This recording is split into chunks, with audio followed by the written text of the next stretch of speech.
Have him arrested.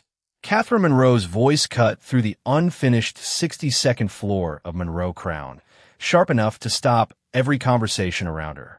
Daniel Hayes stood 30 feet from the temporary construction elevator, wearing faded work jeans, brown boots, and a charcoal jacket dusted lightly with drywall powder. In his right hand was a small flashlight. In his left was an old cardboard document box he had carried into the building less than an hour earlier. He did not run when security approached. He did not raise his voice. He simply looked past Katherine toward the exposed structural wall behind her. Nobody should be in this building tomorrow morning. Katherine stared at him. Excuse me.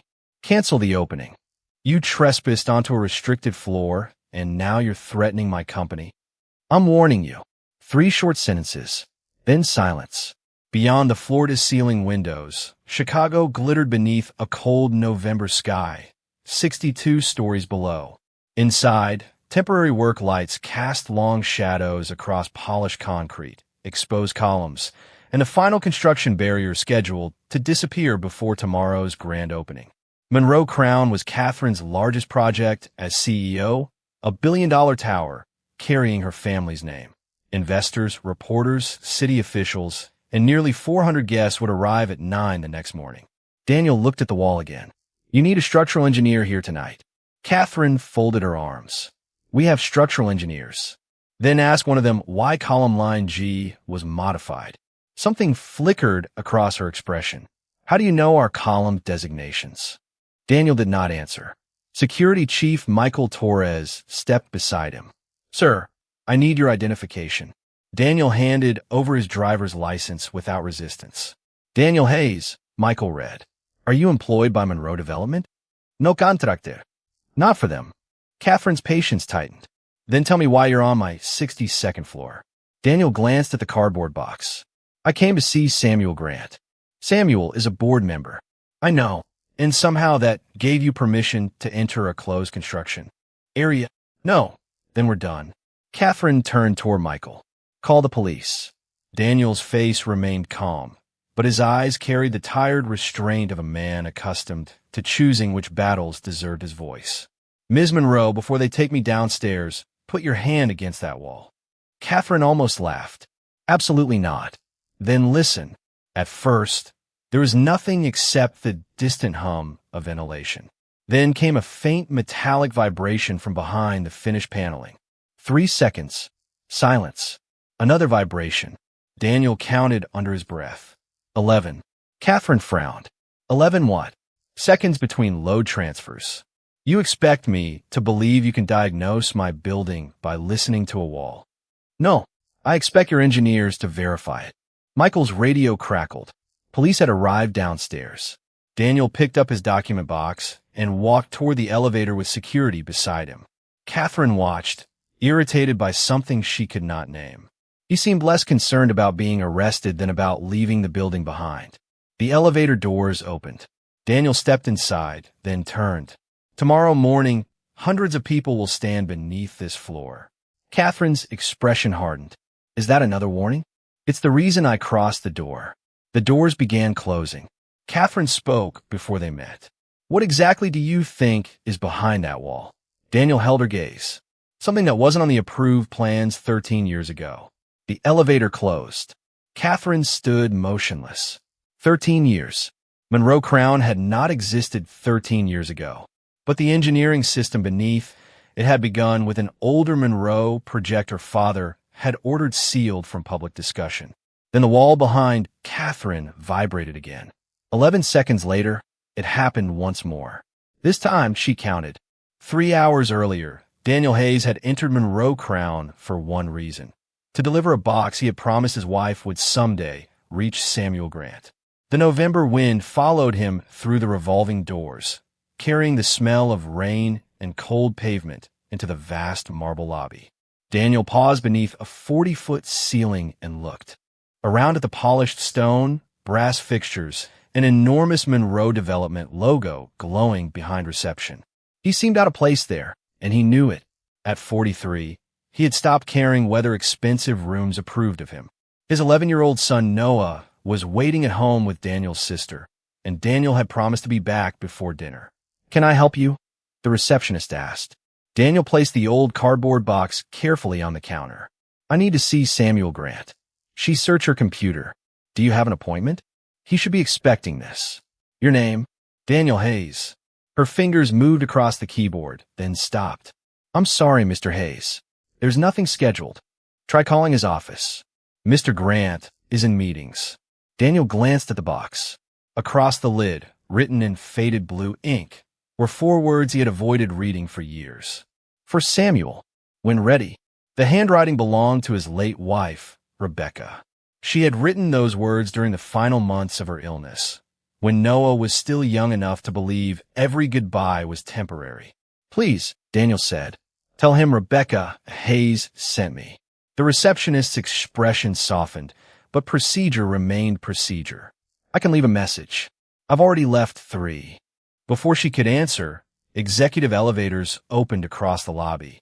Katherine Monroe stepped out with 2 assistants, reviewing plans for the next morning's grand opening.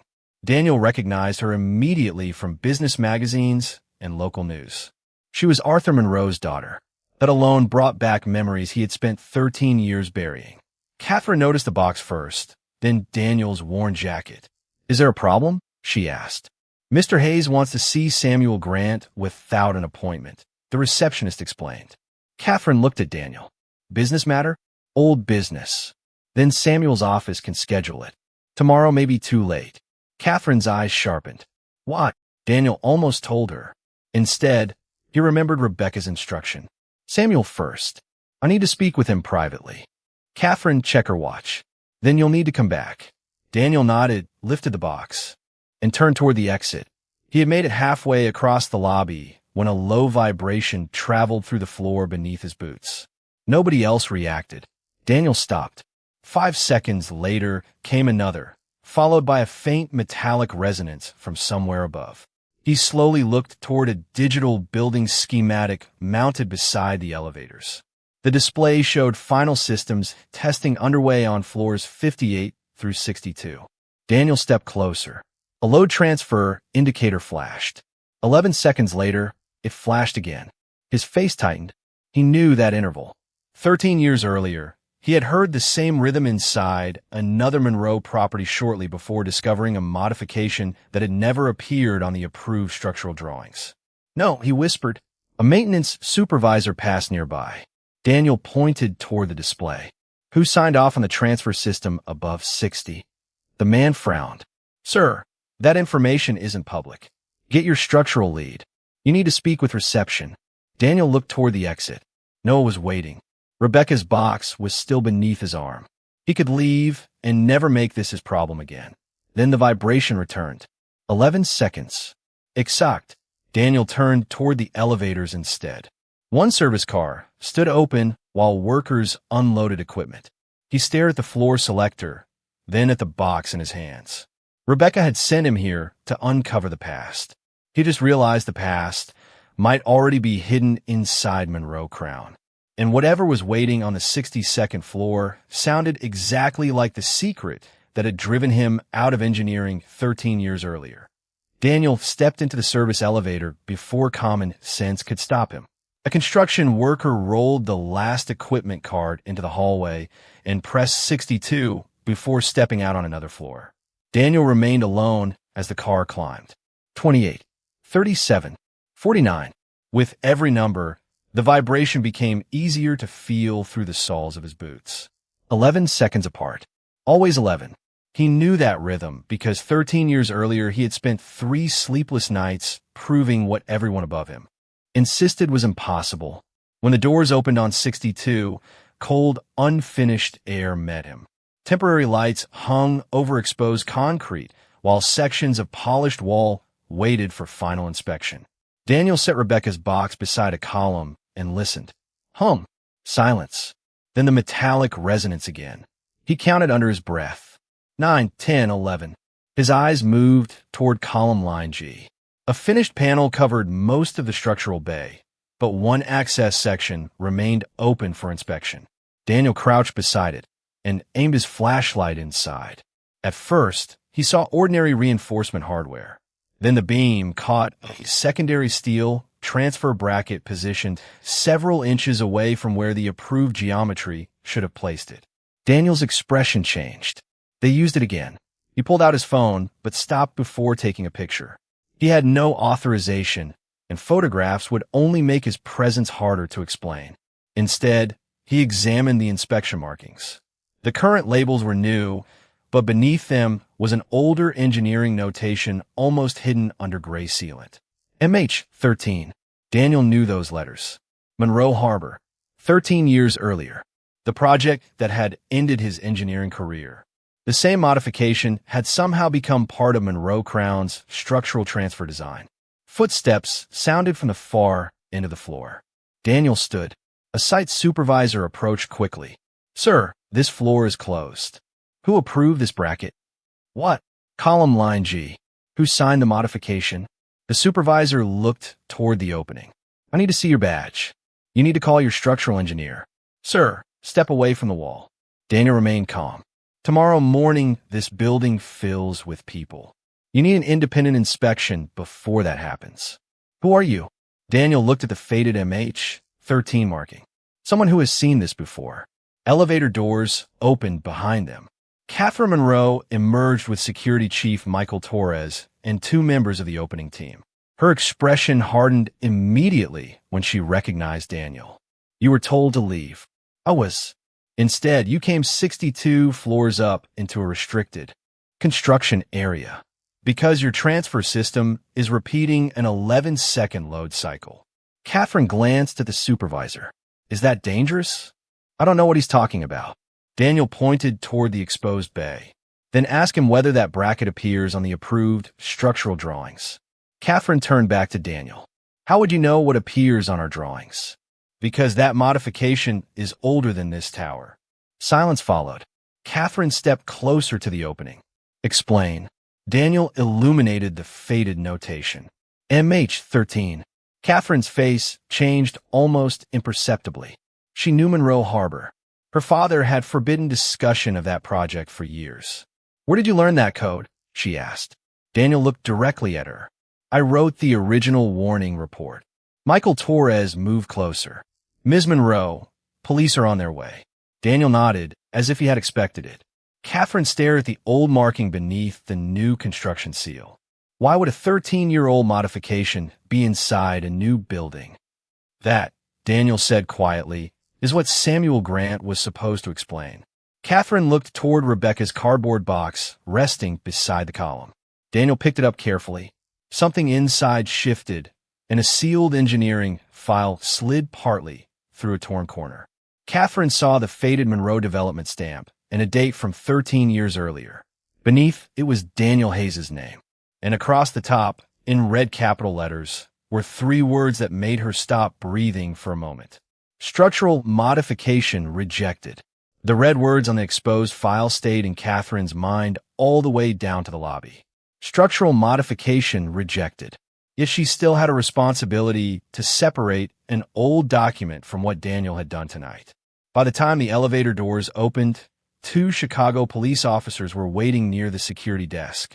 Daniel walked beside Michael Torres without resistance. Rebecca's cardboard box held carefully against his chest.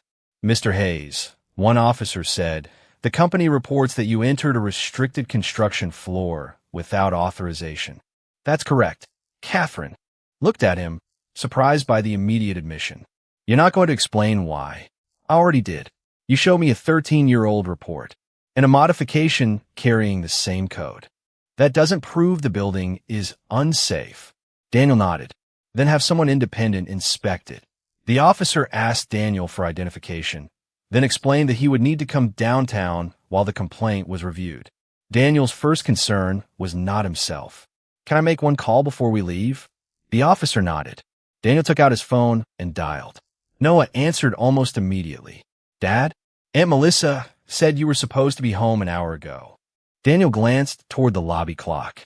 "I know, buddy. I'm sorry. Where are you?" "Still downtown."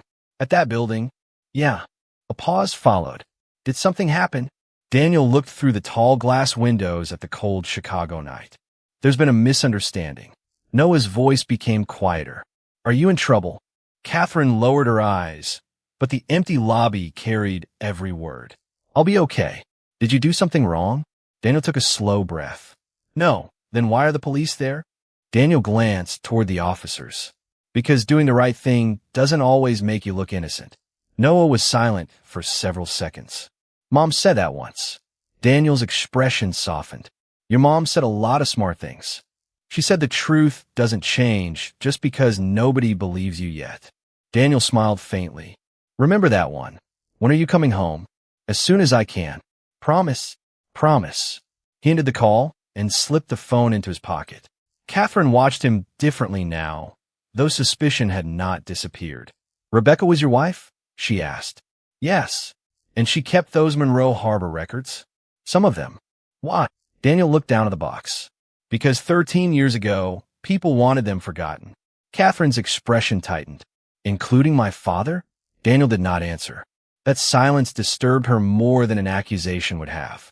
Michael stepped forward. We should go. Daniel handed the cardboard box toward Katherine. Give this to Samuel Grant. Why should I trust him? Because Rebecca did. Katherine accepted it reluctantly. And what exactly am I supposed to do tonight? Keep tomorrow's guests out until someone who doesn't work for Monroe Development inspects column line G. You're asking me to delay the most important opening this company has had in years. I'm asking you to choose certainty over pride. The officers escorted Daniel toward the entrance. He stopped before the revolving doors. Katherine. She looked up. That 11-second cycle wasn't the original problem 13 years ago. Then what was? It was the clue that led me to it. He walked outside into the November cold. 20 minutes later, Katherine stood on the 62nd floor with Monroe Crown's senior structural engineer, David Keller. She said nothing about Daniel's history. She simply pointed toward column line G. Inspect that modification. David removed a section of temporary paneling, studied the bracket, then pulled up the approved drawings on his tablet. His confidence slowly disappeared. This isn't right. Katherine felt her stomach tighten. What isn't right? This transfer detail isn't on the final approved set. Could it be a field revision? Not without documentation. He measured the assembly, checked the load data, then stared at the 11-second cycling report. Who noticed this? Katherine hesitated. Daniel Hayes. David looked up sharply. Daniel Hayes. You know the name? Not personally. He searched an old engineering database, then turned the tablet toward her. But every structural engineer who studied the Monroe Harbor dispute does. Katherine stared at the screen. Daniel's 13-year-old report had not merely warned against the modification.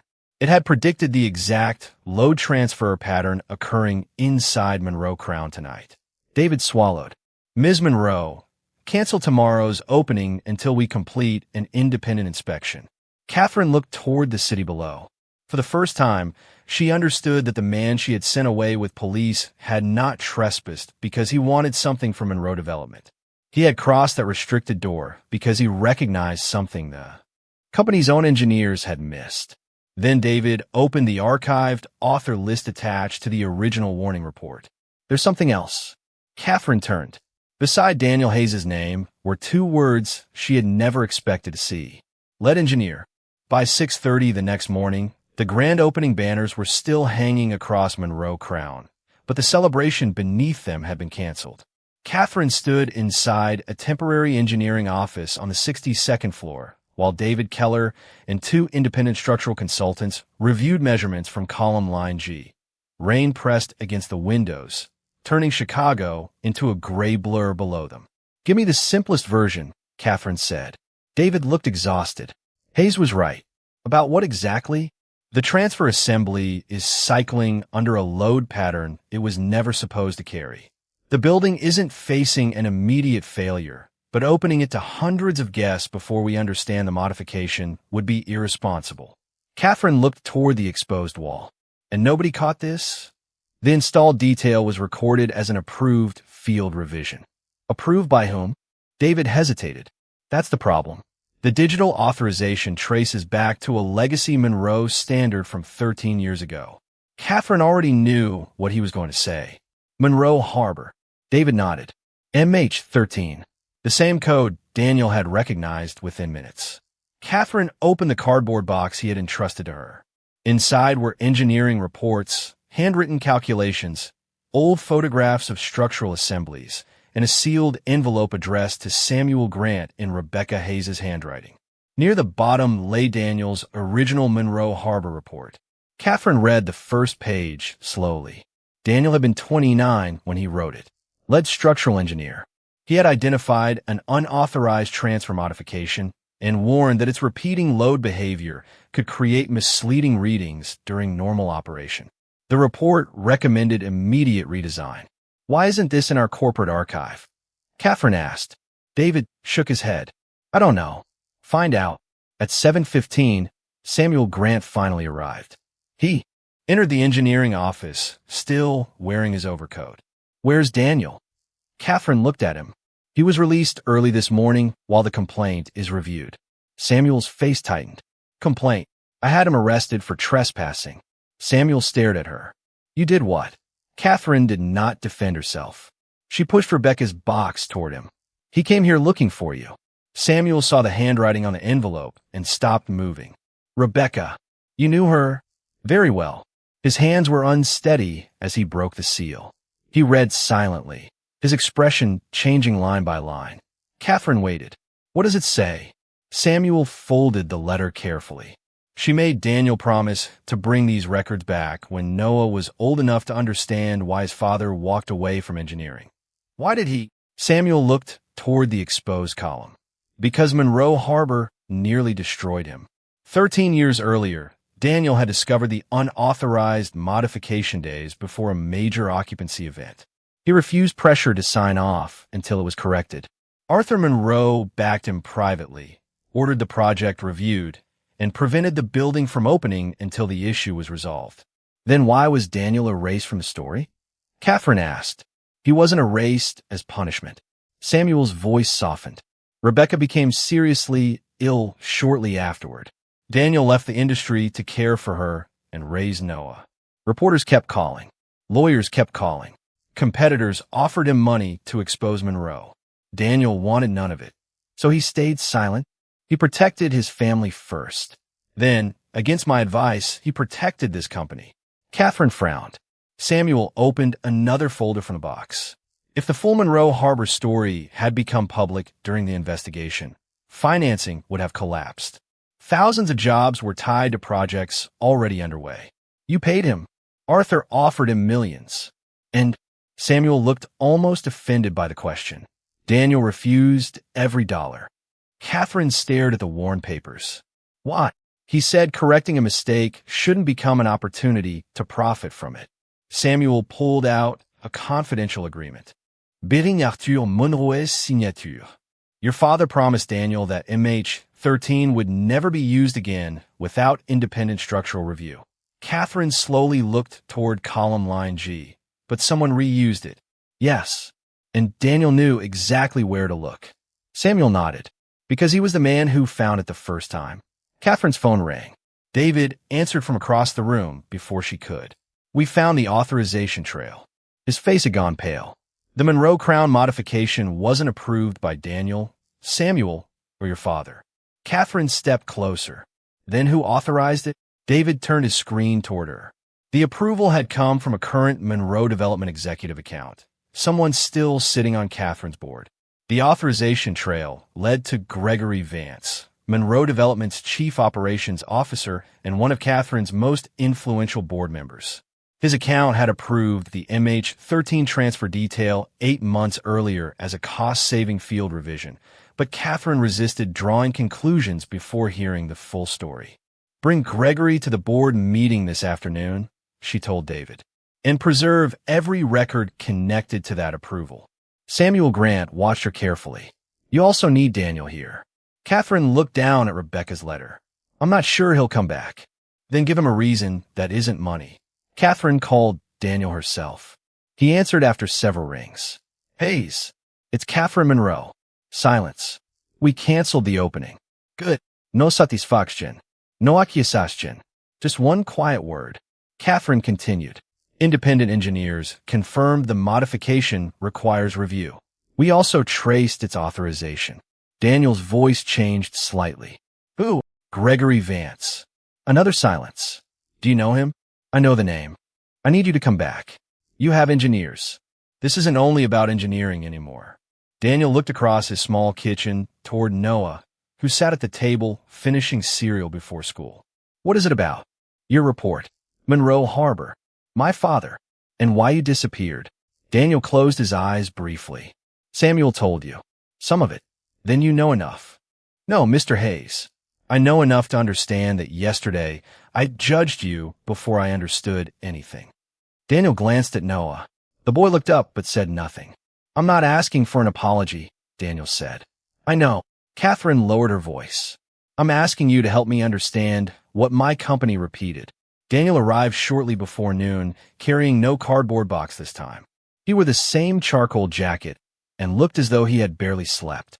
Samuel met him outside the conference room. 13 years, Samuel said. You could have called. You could have answered one of my messages yesterday. Samuel gave a tired smile. Fair.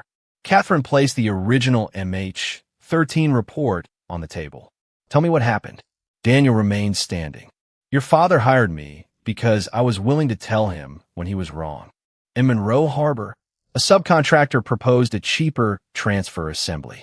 I rejected it because the load behavior could mask stress during cycling. Someone installed a version of it anyway.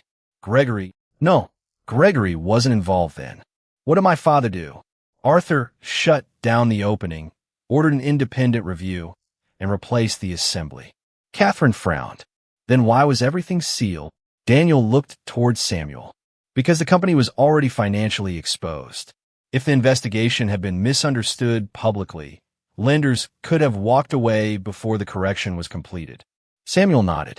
Arthur offered Daniel settlement and a senior position. I refused both, Daniel said. Rebecca had just been diagnosed. Noah was a toddler. I didn't want another fight. Katherine studied him. You could have made millions. I could have spent my wife's remaining years in conference rooms with attorneys. His answer was gentle, but it ended the question. So, you left engineering. I left the noise. Daniel touched Rebecca's letter. She never wanted me to leave the truth behind with it.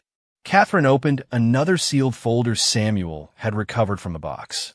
Inside was a signed memorandum from Arthur Monroe acknowledging Daniel's warning, his role in preventing the Monroe Harbor opening, and a promise that MH13 would never be reused without independent review. Attached to it was an old compensation offer. Katherine stared at the amount. Several $1 million. Across the signature line Daniel had written one sentence 13 years earlier. No payment requested. Correct the design and protect the workers. Katherine looked up slowly. Daniel had not merely refused money. He had refused leverage. Samuel reached into the folder and removed a final page. There's more. It was a handwritten note from Arthur. If this agreement is ever questioned, contact me directly. Katherine looked at Daniel. My father knew this day might come. Your father knew companies forget lessons when the people who learn them leave. Katherine glanced toward the boardroom doors. Gregory Vance and the other directors would arrive within 2 hours. Then come to the meeting. Daniel shook his head. I'm not interested in putting Gregory on trial. Neither am I. What do you want? Katherine placed Arthur's note on the table. The truth on the record. Daniel considered her for a long moment. Then he nodded. Samuel exhaled with relief, but Daniel added one condition. If that room starts treating this like a negotiation over what I'm worth, I'm leaving. Katherine agreed. Yet neither of them knew that Gregory had already seen Daniel's name on the emergency agenda. By the time the board assembled, he had prepared his defense. Daniel Hayes was not a forgotten engineer returning with the truth. He was, Gregory intended to argue, a contractor using an old secret to manufacture the biggest payday of his life. The emergency board meeting began at 2:10 that afternoon, and Daniel understood within 5 minutes why he had stayed away from rooms like this for 13 years. 12 executives sat around a polished walnut table overlooking downtown Chicago. Daniel sat beside Samuel Grant in his faded charcoal jacket, while Gregory Vance occupied the opposite end in a tailored gray suit. Katherine placed the MH13 report, Arthur Monroe's memorandum, and the independent inspection findings before the board. The Monroe Crown opening remains suspended, she said. Engineering has confirmed that the transfer. Modification requires additional review. Gregory leaned forward. A review is reasonable. Turning this into a 13-year-old morality play is not. Samuel's expression hardened. Nobody called it that. Then why is Mr. Hayes here? Gregory asked. Daniel remained quiet. Katherine answered. Because he identified the modification before our own team did. After entering a restricted floor without authorization and potentially preventing hundreds of guests from entering before an independent inspection. Gregory looked toward Daniel. That makes him observant. It doesn't make every claim in that box true. Katherine slid Arthur's signed memorandum across the table. Gregory barely glanced at it. An old internal document proves there was a disagreement. Nothing more. It proves my father acknowledged Daniel's warning. Your father isn't here to explain what he meant. 3 quick sentences. Then silence. Daniel looked around the table and saw what he had seen 13 years earlier. Intelligent people allowing fear to dress itself as certainty. Gregory continued. Let's discuss the obvious issue. Mr. Hayes works as an independent repair contractor. He appears inside our flagship property carrying sealed records from a controversy nobody remembers, enters a restricted floor, then suddenly becomes central to a potentially expensive investigation. Daniel finally spoke. What are you suggesting? Gregory folded his hands. I'm suggesting this looks remarkably convenient for a contractor looking for a payday. Samuel pushed his chair back slightly. Careful, Gregory. Why? We're directors. Our responsibility is to ask uncomfortable questions. Daniel nodded. Then ask one. Gregory looked directly at him. How much do you want? Katherine's eyes narrowed. Gregory. Daniel did not react. Nothing. Everyone wants something. I wanted your company to inspect the building. And now, I want the same thing. Gregory gave a thin smile. You expect this board to believe you returned after 13 years purely out of civic virtue. Daniel glanced down at Rebecca's handwriting. I returned because my wife asked me to finish something. Your late wife cannot. Verify that. The room went still. Katherine spoke immediately. That was unnecessary. Daniel raised one hand. It's fine. His voice remained quiet. Rebecca spent her final years teaching me that dignity doesn't disappear because someone refuses to recognize it. Gregory looked away first. Katherine turned to Daniel. We still need independent confirmation of what happened at Monroe Harbor. Something beyond Samuel, these documents, and our internal archive. Daniel studied her for several seconds. He understood why she asked. Yet the request still carried the same old burden. Prove that your truth deserves to exist. All right. He pulled a legal pad, tore himself, and wrote 10 digits. Samuel saw the number and immediately froze. Daniel, they want independent confirmation. You don't owe them this. Maybe not. Daniel tore off the sheet and slid it toward Katherine. But they need it. Katherine picked it up. Who am I calling? Daniel stood. Put on speaker. Gregory leaned back. Another retired engineer? Daniel looked at him without anger. No. Samuel removed his glasses slowly. Katherine noticed. Samuel, you recognize this number? Yes. Whose is it? Samuel looked around the boardroom. Arthur Monroe's private line. Every expression changed. Katherine stared at Daniel. Her father had retired years ago and guarded his personal number carefully, even from senior executives. How do you have this? She asked. He gave it to me 13 years ago. Daniel buttoned his jacket. Call him. Tell him I'm standing in this room. Tell him what happened last night. Then ask one question. Which question? Daniel looked toward Gregory, then back to Katherine. Ask your father what Daniel Hayes demanded in exchange for keeping Monroe Harbor confidential. Katherine placed her phone on the table and began dialing. Before the first ring, Daniel added quietly, and when he answers, don't tell him what's written in that agreement. Let him tell you. The first ring echoed through the boardroom. Then the second. By the third, Gregory Vance was no longer leaning comfortably in his chair. Katherine kept her eyes on the phone while Daniel stood beside the windows, hands relaxed at his sides.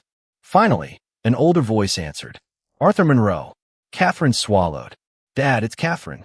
Katherine? What's wrong? She glanced at Daniel. I need to ask you about Monroe Harbor. The line went quiet. Why? Because Daniel Hayes is standing in my boardroom.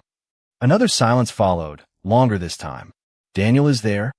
Arthur asked. Yes. His voice softened. Put me on speaker. You already are. Katherine looked around the table. Before you say anything, there's something you need to know. Daniel came to Monroe Crown yesterday, asking for Samuel. He later entered a restricted construction floor without authorization. Arthur said nothing. I believe he was trespassing, so I called the police. The silence on the phone became almost unbearable. Then Arthur spoke. You had Daniel Hayes arrested? Yes. Katherine, you arrested the man whose warnings saved hundreds of people and saved this company once before. Gregory's expression changed. Samuel lowered his eyes. Katherine continued carefully. We found an MH13 transfer modification inside Monroe Crown. Daniel recognized it. Independent engineers have suspended the opening pending review. Arthur exhaled. Then thank God he walked into that building. Katherine looked toward Daniel. Dad, the board needs independent confirmation of what happened 13 years ago. Independent confirmation? Arthur repeated. I was there. No one moved. Daniel found an unauthorized structural modification at Monroe Harbor days before occupancy. People told him the readings were acceptable. They told him delaying the opening would cost millions. Daniel refused to sign off. Gregory leaned toward the phone. Mr. Monroe, was the condition actually dangerous? Arthur's answer came immediately. Dangerous enough that I shut down the opening when Daniel showed me the evidence. We replaced the assembly and ordered an independent review. Gregory's confidence weakened. Then why was the matter kept confidential? Because the defect was corrected before occupancy, and because public speculation during the investigation could have collapsed financing across multiple projects. Thousands of jobs were exposed. Katherine touched the old compensation agreement. What did Daniel demand in exchange for confidentiality? Arthur became quiet. Demand? Yes. Nothing. Gregory looked up. Arthur continued. I offered him several $1 million, a senior position, and long-term compensation. Daniel refused all of it. Why? Katherine asked. Rebecca had just become ill. Noah was little. Daniel told me he wasn't going to spend his wife's remaining time turning a corrected engineering mistake into a personal fortune. Daniel looked down at Rebecca's letter. Arthur's voice grew softer. Do you know what he wrote on my offer? Katherine already knew, but she obeyed Daniel's request. Tell us. No pamente requestive. Correct the design and protect the workers. Nobody spoke. Arthur continued. Then Daniel walked away from engineering to care for his family. He could have embarrassed Monroe Development publicly. He could have made himself rich. Instead, he gave his company something it had not earned from him. What? Katherine asked. Grace. Gregory shifted in his chair. Arthur's tone hardened. And if anyone in that room has called him an opportunist, you owe him an apology before this call ends. Gregory stared at the table. Katherine's eyes filled with shame. Dad, there's another issue. The MH13 detail was reused under Gregory Vance's authorization. Silence returned. Arthur finally said, then investigate the decision. Don't destroy the man. Fix the system that allowed it. Daniel looked toward the speaker. That's all I wanted 13 years ago. Arthur recognized his voice immediately. Daniel. Hello, Arthur. How's Noah? 11 now. And you? Daniel gave a tired smile. Still learning. Arthur paused. Rebecca will be proud you came back. Daniel looked at her handwriting. I hope so. Katherine stood slowly. Daniel, I owe you a public apology and full exoneration. We'll deal with that. What do you want from Monroe Development? Daniel looked around the same boardroom that minutes earlier had questioned his motives. An independent inspection of every structure using that modification, and a policy that lets any worker raise a safety concern without being dismissed because of their title, clothes, or paycheck. Arthur spoke quietly. Give them both. No director objective. Gregory had no accusation left. Katherine had no defense left. The people who had demanded Daniel prove his character now understood that he had proved it 13 years before any of them asked. And for the first time since the meeting began, the entire board went completely silent. The silence in the boardroom did not feel like victory to Daniel. It felt like 13 years finally being allowed to end. Katherine stood beside the speakerphone, looking at the man she had judged by worn boots and a work jacket less than 24 hours earlier. "The trespassing complaint will be withdrawn today," she said. "I'll personally make sure the record reflects why you entered that floor." Daniel nodded. "Thank you. And Monroe Development will publicly acknowledge your role in Monroe Harbor." "That isn't necessary." "It is to me." Gregory Vance finally lifted his eyes. "Daniel, what I said about you is wrong." Daniel studied him for a moment. "Then make what happens next right." Gregory seemed surprised. "You don't want me removed?" "I want the modification investigated. I want to know why you approved it." Gregory admitted that schedule pressure and cost projections had influenced the decision. He had relied on a legacy engineering standard without understanding why MH13 had once been restricted. Daniel did not excuse him, but neither did he demand revenge. "Accountability should prevent the next mistake," he said. "Otherwise, it's just punishment wearing a better suit." Over the following weeks, independent engineers inspected every Monroe property containing related transfer assemblies. Monroe Crown remained closed until the disputed modification was replaced and every structural review was completed. Katherine also created a protected safety review process allowing contractors, custodians, maintenance crews, engineers, and office employees to report concerns directly without fear of being dismissed because of rank. She offered Daniel a 7-figure consulting agreement and a senior position overseeing structural safety. He declined both. "Name your terms," Katherine said. Daniel smiled. 2 days a month as an independent advisor. The rest belongs to Noah. That's all. I already missed enough evenings with people I loved. 3 months later, Monroe Crown finally opened. There were no extravagant speeches about Daniel and no attempt to turn his story into corporate advertising. That had been his condition. Near the lobby entrance, however, Katherine installed a simple plaque dedicated to Rebecca Hayes. It carried one sentence from a note she had left behind. "The truth does not become less true because it has to wait." Daniel brought Noah to see it before the opening ceremony. The 11-year-old stood quietly beside his father, reading his mother's words twice. Katherine approached them from across the lobby. Noah looked up at her. "Are you Ms. Monroe?" "I am. The one who had my dad arrested?" Daniel sighed softly. "Noah." Katherine raised a hand. "He's allowed to ask." She looked at the boy. "Yes, I made a serious mistake." Noah considered her answer. "Dad said you fixed it.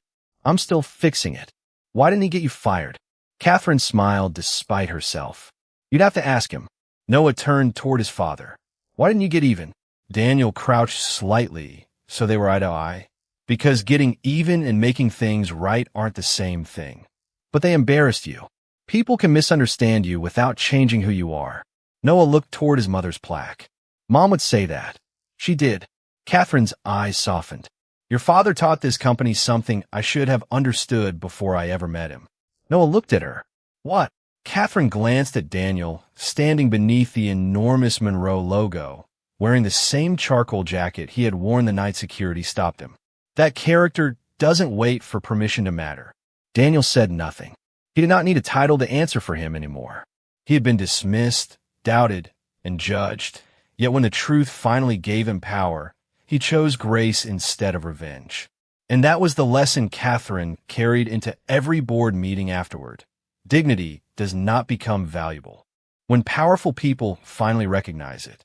It was valuable all along.